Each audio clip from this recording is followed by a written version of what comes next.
सब मर्द एक जैसे होते हैं, जो बात इनके कानों को अच्छी लगे वही बोलते रहो। तो सर पर बिठाकर पूजा करेंगे, कहेंगे देवी है, और जिस दिन अपने मन की बात कह दी तो कहेंगे उल्टा है, चरित्रहीन है। शोर मचा रहे समाज के ठेकेदार। अरे जरा पूछो इनसे, सदियों से औरत सती होती आ रही है, कभी कोई मर्द कूदा है आग में अपनी औरत के लिए? पूछो, कोई करवा चौथ बना है इनके लिए? पाखंडी।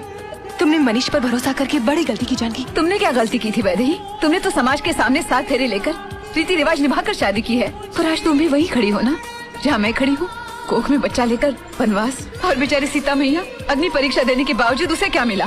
वनवास। कोख में लव कुश को लेकर जंगल में फिरती रही वो। काश सीता जी ने भी वही किया होता जो तुमने किया है, तो आज कोई मर्द किसी औरत की अग्नि परीक्षा की मांग नहीं करता। छोड़ न वैदेही, भाड़ में जाए मर्दजाद। बाप बनने का दर्जा हम उन्हें देते हैं और हमारे सर पर खड़े होकर नाचते हैं वो।